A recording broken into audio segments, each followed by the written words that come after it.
The doctor shot up from his seat and ran to hide behind the high-backed chair, peeking around the side of the chair and looking accusingly at Dumbledore. "Are you a groupie?" he asked suspiciously. Dumbledore laughed long and hard at the doctor's question, causing the doctor to relax a little. "Hardly, Merlin. Or do you prefer to use the title of Doctor?" he asked. "To the wizarding world, you are known as Merlin, but everywhere else you seem to have used the Doctor," he pointed out. "Or would you have me use your alias, John Smith?" he asked. "Doctor would be just fine, thank you," the doctor said, nervous about how much this man seemed to know about him. Professor Dumbledore again motioned for the doctor to take a seat. The doctor obliged, but looked like he was ready to bolt at any moment. "I suppose the best way to explain this is to start at the beginning," Dumbledore said. "When I was much younger, I fought a good friend of mine in order to protect some muggles.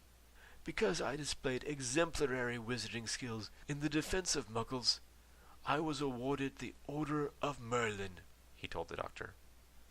"Once I received the award, I began thinking about the name of the award.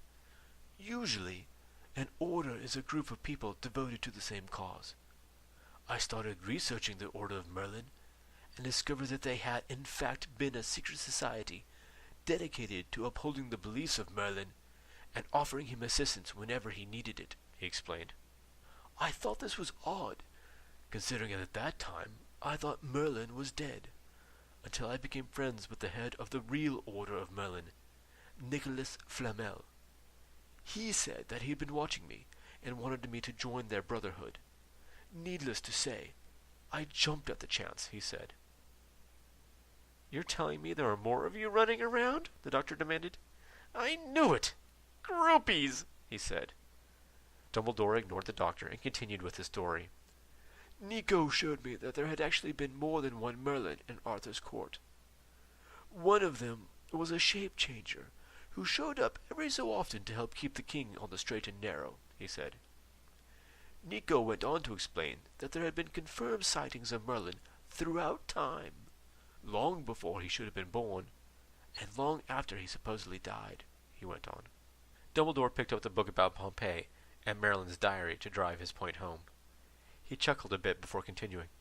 "It wasn't until I spent a night drinking in a Muggle pub with a rather odd man back in 1947 that I learned there was much more to Merlin than I ever dreamed," he said. The doctor rolled his eyes. "Let me guess. Tall, dark hair, American accent, and has a fondness for long coats," the doctor offered. The headmaster grinned from ear to ear. "Yes, that would be him," he confirmed. "Jack," the doctor muttered, shaking his head. "What all did he tell you?" he asked, not sure he wanted to know. "He told me that you were the last of your kind, and had devoted yourself to protecting the human race," Dumbledore replied. "He misses you, by the way," he told the doctor softly. The doctor perked up and grinned at Dumbledore, remembering how Jack had found him again, and how brave he and Martha had been during the year that never was. "Don't worry. I have already caught up with him in about 10 or so years from now," he said. Dumbledore frowned while he tried to muddle through that last sentence structure. "Doctor, Jack told me that you could never turn your back when children were concerned," Dumbledore said. "I'm begging you to stay and help protect the children of this school from the Death Eaters," he implored. "If they win, people like the young Miss Granger will be in grave danger," he added, hoping to tip the scales. The doctor rose from his chair. He hated being manipulated by people using threats of violence against his friends. The fact that he had only just met Hermione didn't make her any less of a friend. "I'll give you my answer in the morning," the doctor said, turning to leave. "That is all I ask, Doctor," Dumbledore said. "We have several guest suites in the castle that are at your disposal, and I would be greatly honored if you sat with me at the head table for dinner tonight," he offered. The doctor was walking away, deep in thought. He waved his hand over his shoulder. Yes, dinner. Whatever," he murmured, distracted by his thoughts. The doctor shut the door behind him and made his way downstairs to find a place to think. Dumbledore sighed, hoping that Jack had been right and the doctor would decide to help. They could use whatever help they could get. He glanced at the parchments on his desk, waiting to be reviewed and signed.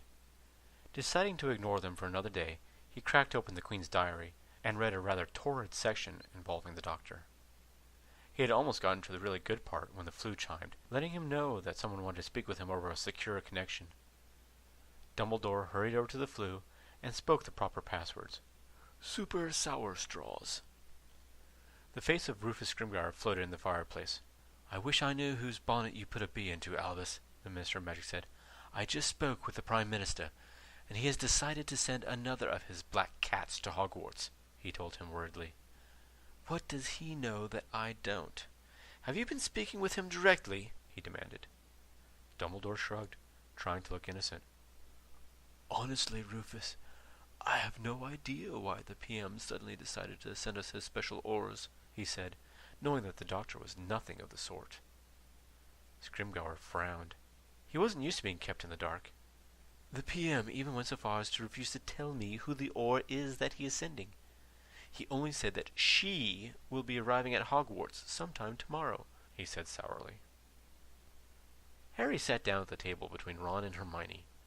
He spared a glance towards Neville, who was telling Ginny about what had happened earlier in the courtyard. Harry turned to stare at the Slytherin table, hatred burning in his eyes. If it hadn't been for some mysterious man called the Doctor, Draco and his cronies might have seriously hurt Neville this time. He vowed to double his tutoring time with Neville and help him learn how to defend himself. Harry was staring with such intensity that he failed to notice Tonks standing behind him. A painful flick of his left ear caused him to spin around, ready for a fight. Tonks reached past Harry as he spun around and grabbed a devil's egg off his plate. You won't be needing that. Seekers should stay nice and thin, she told him mischievously, and popped the morsel in her mouth. Tonks! Harry yelled happily, jumping from the table. He threw his arms around his friend and gave her a huge hug. Tonks had been there for him when he needed a shoulder to cry on after the death of his godfather, Sirius Black. How have you been, Twerp? Tonks asked, even though Harry was a couple of inches taller than her now. Harry motioned for the others to make room at the table, ignoring house customs. Tonks looked over at Professor Sprout, who nodded her head, giving the young Auror permission to sit at another table. Tonks squeezed in between Harry and Hermione. So, Nymphadora, they finally realized they made a mistake in your owls and sent you back for more training? Ron teased. Tonks made her arm twice as long as normal and flicked a pile of mashed potatoes from Ron's plate onto his face. That's a good look for you, cuz, Tonks said. Keep it on and maybe you might finally get a good snug. Granted, it'll be from Fang, but beggars can't be choosers, she taunted playfully. Hermione urgently whispered in Tonks' ear, and she turned candy apple red again, with a hint of deep plum. She looked over at the Ravenclaw table and saw Luna was staring off into space as usual. Sorry, Ron. I didn't realize that you had actually managed to get a girlfriend, she said while trying to get her skin tone back to normal. Apology accepted, I think, Ron said hesitantly. But for being mean to me, I'm going to ask Mom to give me your slice of pie next time you eat at the Burrow, he threatened. Tonks pretended to think about things for a moment, and then changed her face to look just like Ron's. No problem, she said, changing her face back to normal. Everyone, including Ron, laughed. They all chatted about nothing in particular while they ate, their conversation ending when the room became silent. Students and teachers alike had stopped talking out of respect as Headmaster Dumbledore walked in. The Doctor followed him into the room, and all eyes were on him. When they reached the head table, Professor Dumbledore motioned for the Doctor to sit, while he remained standing. My dear friends, Dumbledore said, looking around the room, we have a guest with us tonight, he told the students. The Doctor gave a half-hearted wave. Ron noticed how meek the Doctor looked, mistaking his cautious behavior for weakness. Oh, great. Another Quirrell, he moaned. Neville shook his hand emphatically. No, that's the guy who stood up to Snape and the Slytherins for me, he told his friend. Ron took a closer look at the head table and saw how Snape was staring at the newcomer with undisguised animosity. Then again, maybe the bloke's all right after all, he amended. Please show our guest every bit of courtesy while he is with us, Dumbledore asked, glancing at Snape for just the briefest of moments. Like us, he is no friend of Voldemort, the Dark Lord, he told them. Hermione had been watching the Doctor while Dumbledore was speaking. He might be too old for her, but that didn't keep her from admiring the goods in the candy shop window. When Dumbledore mentioned Voldemort, almost everyone involuntarily flinched in fear. The Doctor had looked up from his plate in shock. He threw his napkin onto his plate and stormed out of the room. Hermione furrowed her brow in concern when she noticed that the Doctor had a sad, almost ashamed look on his face as he left the great hall. Dumbledore watched the doctor leave, afraid he may have pushed things too far, too soon. Thank you, everyone, and enjoy your meal, he said hastily and sat back down. Conversation exploded like wildfire around the tables. Hermione excused herself from the table and went to see if the doctor was all right. She found him in the entryway up to the school, manically pacing back and forth, talking to himself while running shaky hands through his hair. From where she was standing, she could see the look of shame etched on his face and hear every word he said. No, no, no! It can't be him. Not again! He raged softly. It has to be a coincidence. There has to be some other explanation, he fumed. Really big universe. Must be a high chance that two people could use the same name. All right, two really bad people. But still, he went on, trying to convince himself.